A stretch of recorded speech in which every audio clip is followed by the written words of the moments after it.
Déthié Faye, bonjour.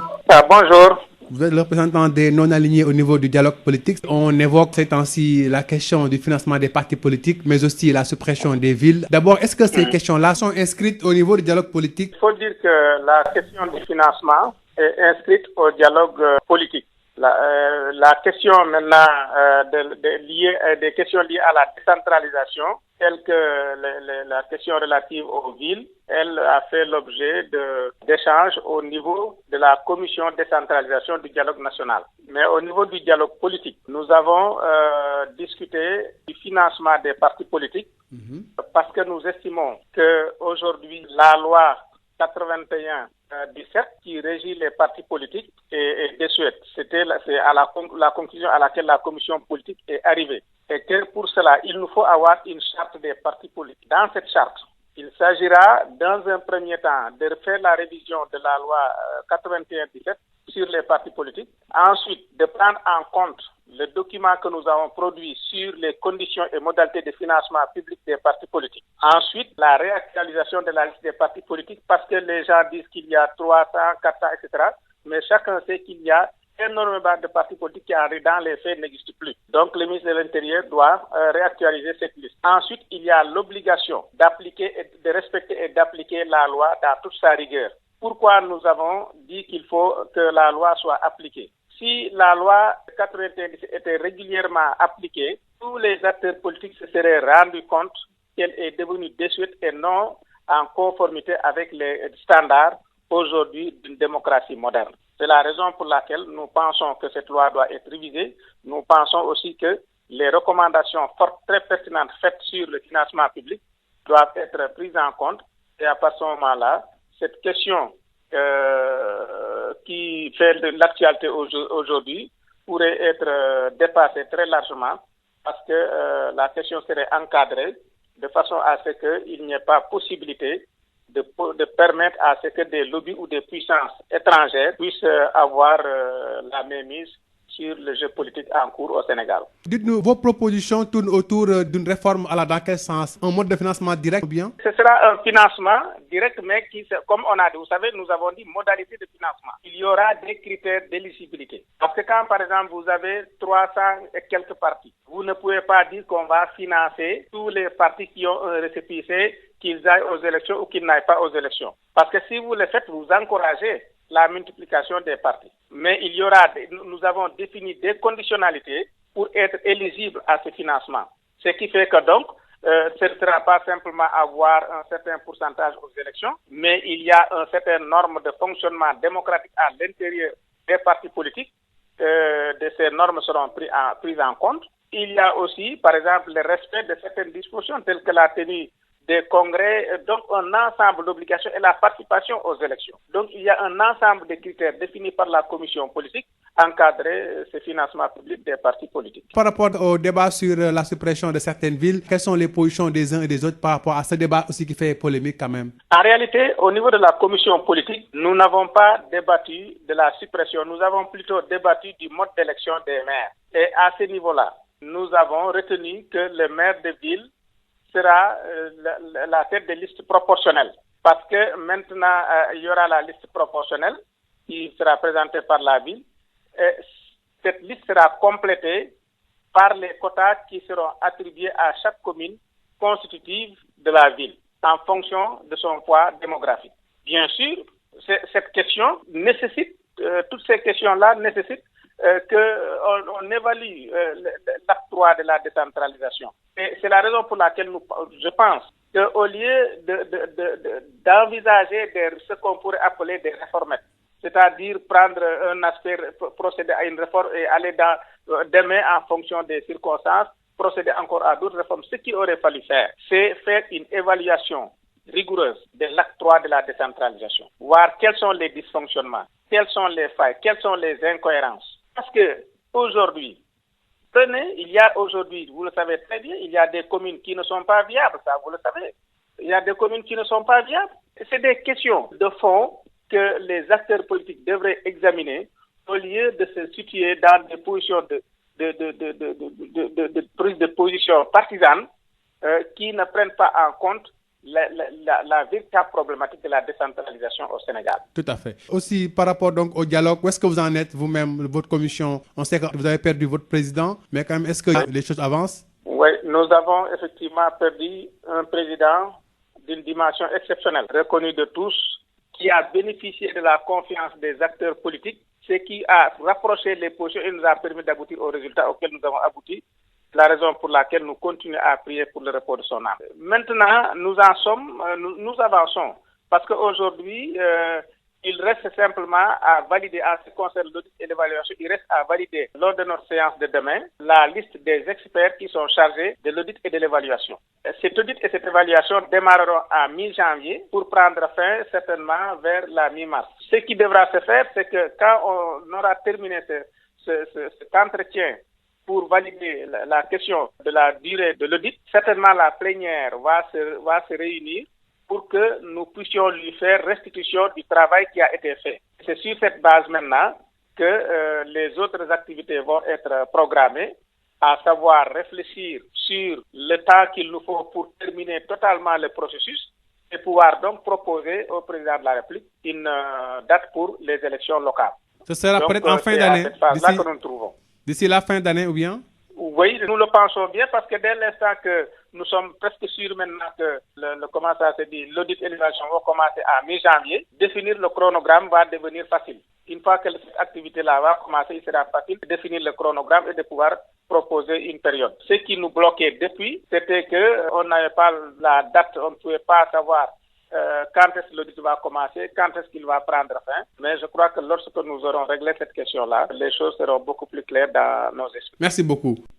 Déthié Faye maa ngi lay nuyu. waaw yow yaa teewal non-alignés yi ci biir dialogue politique bi. te ñu waxtaanee ñaari ponk yoo xam ne soxal na askan wi. benn bi jëm ci wàllu coowal financement parti politique yi beneen bi di li ñu bëgg a tas leen ci ay mairie ville yi yu mel ni Dakar ak ay Rufisque yu ni mel. est-ce que ñaari question yooyu la bokk na ci biir dialogue bi ak loolu ci waxtaan yéen. waaw dialogue politique bi moom waxtaane na mbiru financement des partis politiques.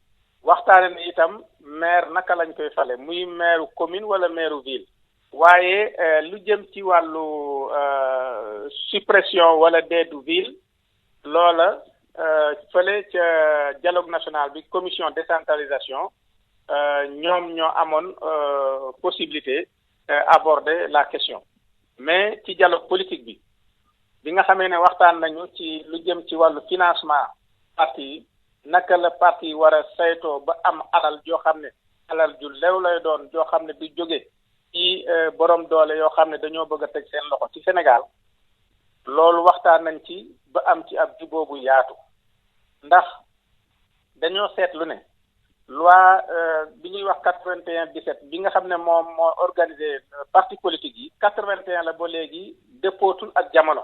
te bu fekkee ne dañoo bëgg a aar Sénégal musal ko ci yenn pexe yi loi boobu dañ ko war a càmbaraat wala changé ko.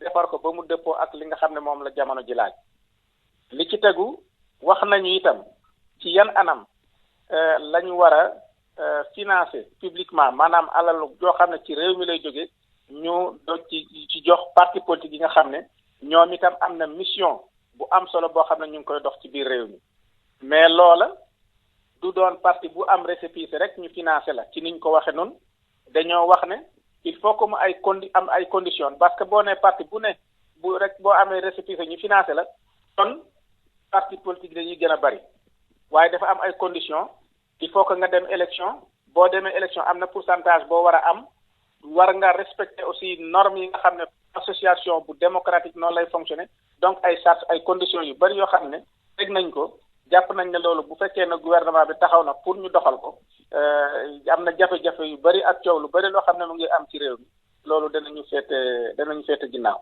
beneen liñ ci yokk ci li nga xam ne déggoon nañ ko itam mooy loi boobu charte boobu ñuy wax charte des partis politiques bu fekkee ne taxawal nañ ko nañu fexe nag bii yoon ba gouvernement bi respecté ko waaye parti politique yi itam respecté lii nag ci charte boobu ndax li ñu seetlu mooy loi bi nga xam ne mooy bu 81-17 bi de 81 la ba léegi waaye ñi parti yi nga xam ne ñoom ñoo koy respecté lu tuuti la te loolu dafay danger pour suñu réew. da ngeen jàpp ne fu mu nekk nii financement direct la réforme bi nga war a def wala loolu gisee ne daal loolu nga ko war a doxalee bu ko defee coowal ay jéggaani koppar bitim réew yoo xam ne mu ngi ko génnee carrément. ni mbir mi moom niñ ko tëralee dañ koo def ba nga xam ne comme financement public loo xam ne état bi moo koy joxe mais état bi ci ay conditions la koy joxe il faut que parti bi am conditions yu bëri yoo xam ne daf ko satisfaire yu bëree bëri nag yoo xam ne yombul mais alal jooju itam parti bu ñu ko jox du tekki ne que jiite parti ba day jëfandikoo alal ji nag ko neexe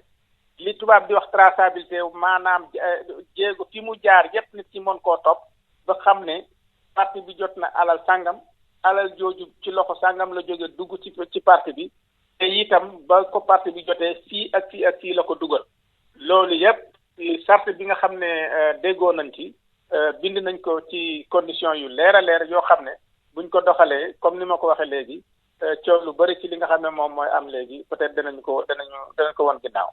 alors ci wàllu suppression wu lenn ci ville yi nag loolu lañ ci jàpp yéen. suppression ville. waaw pour suppression dëkk yooyu ville yi. li ma jàpp mooy li ñu war a moytu. mooy waxtu wu jot rek. nit ki xool benn affaire boo xam ne xëy na dëppoo na ak ay yiteem. mu jéem koo régler. nga xam ne bu ñu toogaatee benn at ñaari at ñu bën a defaat ay yeneen i réforme li ñu war a def mooy acte 3 de la décentralisation mu ngi dox 2014 ba léegi. kon li ñu war a def mooy ñu toog càmbar ko. xool lan mooy ay manquement am lan moo ci ay yoo xam ne lii seetlu nañ ne lii baaxul taxul bu ñu koy continuer itam développement local bi ñu soxla du ñu ko am loolu yépp ñu wëlbati ko changer ko defar ay doxalin yoo xam ne yi collectivité locale bu ñu taxawal dana am moyen pour mën a jëm kanam waa collectivité locale boobu gis ci seen bopp waaye le plus souvent li ñuy def dañuy def ay réformes yoo xam ne du askan wi moo ci war a gis boppam waaye le plus souvent ñi nga xam ne ñoom ñooy def réforme yi ñoom rek ñoo ciy gis seen bopp. exemple bi ma ciy joxe mooy dégg naa keroog benn kilifa bu mag di wax ne li tax Dakar am 19 communes te jamonoom ba ñuy def réforme bi parti socialiste 19 sections la amoon comme dañoo bëggoon responsable section bu ne yore commune moo tax ñu daggoon Dakar en 19 communes.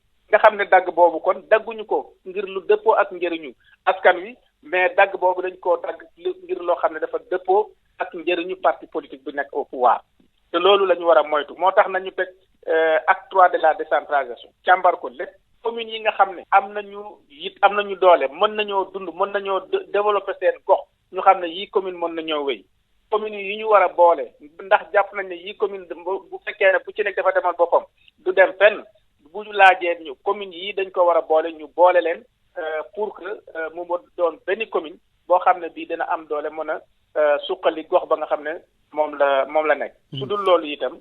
den fii nag di wër-wërloo rek te développement bi ñu soxla mën nañ ko bañ a teel a am. yéen foo ñu toll sax fu mu nekk ci dialogue politique bi donte sax ñu ngi leen di jaaxle seen président bi xam ne làqu na fan yi weesu waaye liggéey bi jàpp naa dafay door fan la toll. waaw wax nga dëgg nga dialogue bi day wax dëgg yàlla ñàkk na nit ku mag koo xam ne kii ñëpp ñoo amoon cofeel ci moom te cofeel boobu nit ñi amoon ci moom moo tax résultat yu baax yi nga xam ne moom la ñu am. bokk na ci li tax ñu am ko ñu ñaan yàlla rek yàlla xaare ko àjjana li ci tegu nag mooy liggéey baa ngi wéy ndax buñ ci yàlla àndee suba war nañoo valider maanaam arrêté liste experts yi nga xam ne ñoom ñoo war a auditer fichier électoral bi évaluer processus électoral bi liggéey boobu itam war naa tàmbali ci diggu mois de janvier bii ñu nekk jeex bu xëy na ca njeextal weeru mars bi su ko defee nun bu fekkee ne dem nañu ba arrêté loolu danañ mën a xool nag jéego yi def jéego bu ci nekk ban diir lay laaj su ko defee ñu mën a xayma ban jamono la élection locale yi di war a mën a am ñu proposé ko ki nga xam ne ci moo am sañ-sañu jël décret pour wax ne élection locale yi waxtu sàngam lay doon ñu proposé kon président de la république. ban app ngeen jàpp nag sa war a mën a nekk. jàpp nañu ne war naa mën a nekk balaa ci biir atu 2021 bi ci lu wér te dinañ ko mën a organiser itam ci conditions yu mucc ayib ndax yaakaar na dina fekk ñu am code électoral boo xam ne. bu ci yàlla àndee sama yéene man mooy code électoral boobu doon code électoral bu mucc ayib ba ñu tudde ko général Mamadou Niang. merci beaucoup. merci beaucoup.